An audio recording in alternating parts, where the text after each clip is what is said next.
Hey everyone, welcome back to the channel. Today we talk about Los Angeles, a city I haven't talked about a lot on this channel. I did a video about LAX, I've done a few other videos. Today is about LA's fantastically ambitious transit plans, why they may not be so great, and why there may be some hope still. Let's get into it.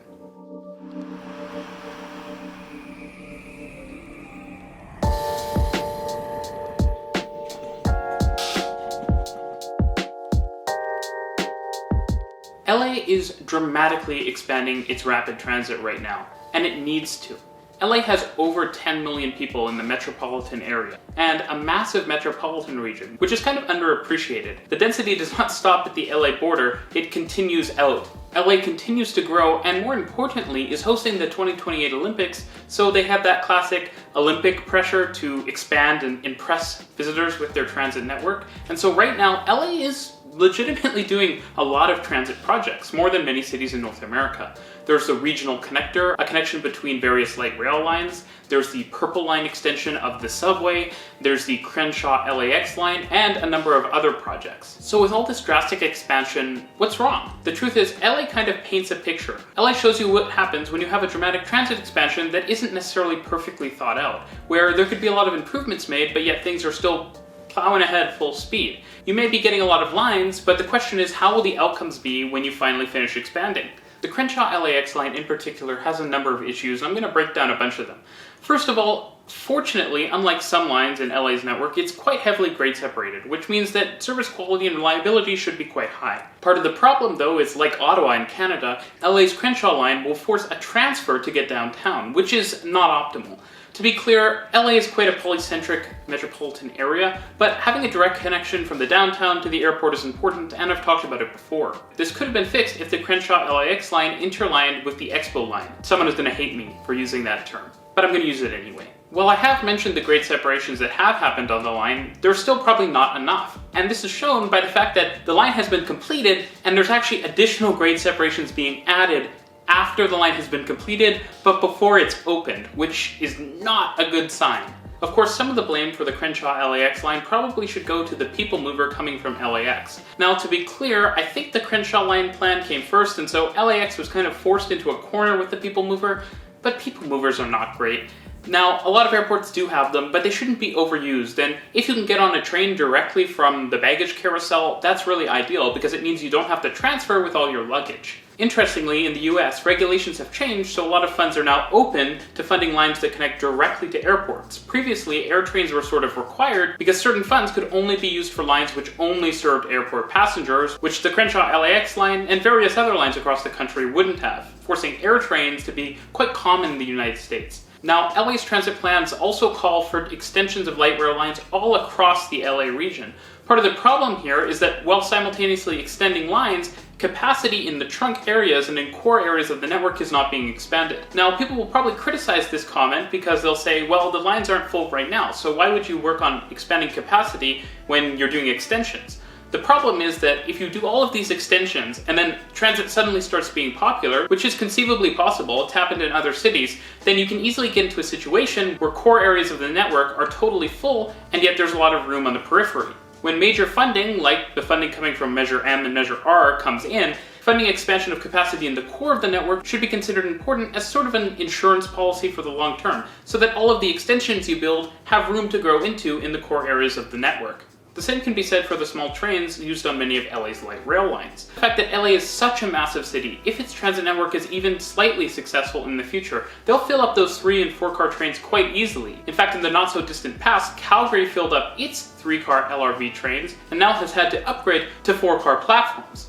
Now, this was doable, but it was still quite expensive, and I think LA should build in the capability to extend to 5-car trains in the future for all of its light rail extensions. Because this type of future-proofing means spending a little extra money today instead of spending a lot in the future. Because funding is quite inconsistent in the United States, especially from one political term to another. Now, the subway network is being expanded, as I've mentioned, with the Purple Line, but things are not going far enough. The Purple Line should probably be extended past the VA hospital all the way to Santa Monica, because there's a lot of efficiencies in continuing tunneling and construction instead of funding it in the future. It's long been planned to have a subway to the sea, and I think just finishing the Purple Line is probably wise. The cost to restart construction, get new tunnel boring machines in, all the equipment, etc. is quite high, and will mean that in the future, the cost of extending all the way to the sea is probably much higher than it would be today. It should also be noted that low-hanging fruit, like the proposed Arts District station, kind of built adjacent to the subway yard east of downtown LA, isn't being taken, which is just sad to see. This type of low-hanging fruit is something you would see adopted quite quickly in a lot of places in Asia and Europe, typically, and allows you to get a lot more transit access for not that much money. The Arts District is a growing area, and having subway service would be fantastic. It's also important to note that having your subway lines terminating at or near the downtown core isn't nearly as effective as having trains run further to the east or south. This is because you have capacity going in both directions, especially in peak hours. In the morning, when people are coming in on the red and purple lines, there's a ton of capacity that could be used coming the other direction, and that capacity can't be used if you don't have lines which extend in the other direction of downtown LA. So extensions to the east and south and northeast should be considered. Especially since, as I've mentioned, there isn't a ton of capacity long-term on the light rail lines, so having some subway services to supplement them would be valuable. It's also important to remember that building core sections now is a really smart idea. Construction costs tend to increase over time, so building the expensive stuff like core tunneled sections right now, and then enabling less expensive surface and elevated extensions in the future is smart. We're taking money we have now and setting ourselves up to build stuff less expensively in the future, which means that maybe we'll get less expansion now, but we'll have more of a guarantee that we can expand further in the future. MIA in all of these plans is Metrolink.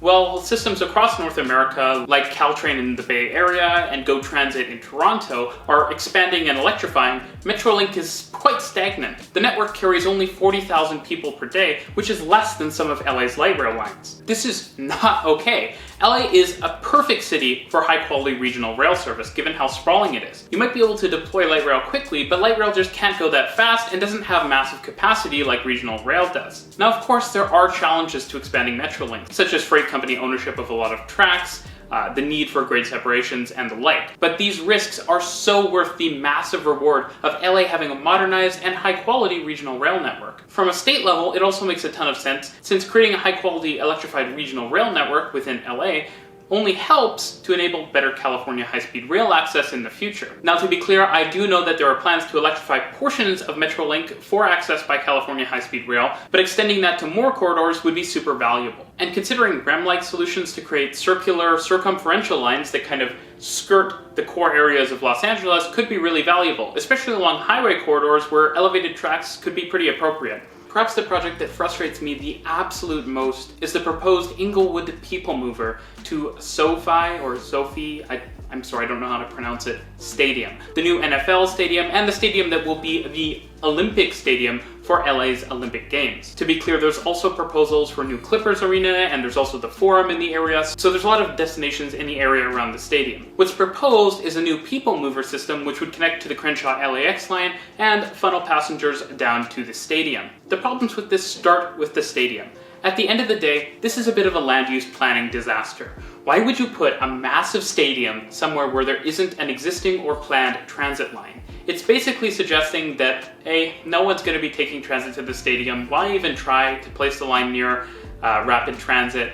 Everyone can drive, cars are king, etc. This whole situation wouldn't exist if the stadium was near one of LA's numerous rail lines, including a number that are being built or planned already. If the stadium had been built near a proposed extension, for example, I'm sure that extension could have been accelerated, especially for the Olympic Games. Not only does this people mover have all the issues of the LAX people mover, in that it's going to require more transfers and the like, but now if you want to go from downtown LA to the stadium, you once again have to transfer 2 times. Can you imagine a lot of people who are tourists to the city wanting to ride on 3 trains to go from downtown LA, where they might be staying in a hotel, to the Olympic Stadium for various events? I can't either, which means that people will probably largely get in Ubers or taxis or whatever other vehicular transport they want to take that isn't transit or perhaps even a coach bus that travels directly from downtown LA to the stadium instead of using one of the numerous new rail lines. Of course, even if this people mover is super successful, it's a people mover, which means the capacity is not all that high, and it's not like the Crenshaw-LAX line is going to have very high capacity either. It's not fully grade separated, and it uses fairly short trains. To be clear too, part of the reason why full grade separation in LA makes more sense than in other places is LA has the money.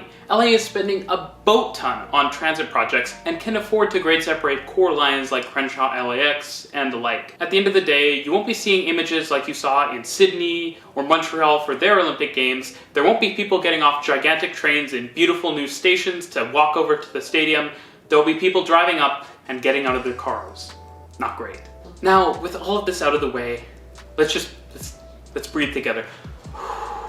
There are glimmers of hope. Let's talk about those. The new Sepulveda Pass line seems right-sized. Now, one of the proposals is for a monorail. Please don't let that happen.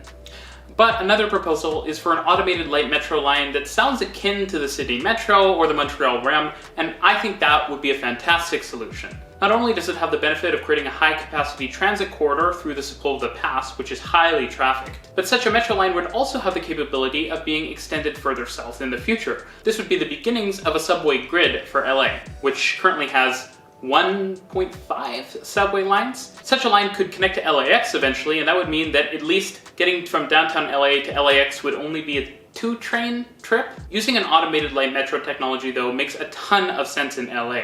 The weather is great, so there's no concerns about ice or snow impacting train operations. You could have a high-quality transit line with platform screen doors, befitting of such a wealthy city, befitting of such an affluent and progressive city, and you could extend it all over the place using your various highway and freight right-of-ways. Next up is the Regional Connector project. The Regional Connector is a massively underloved project. It's super transformational, and here's roughly how it will work.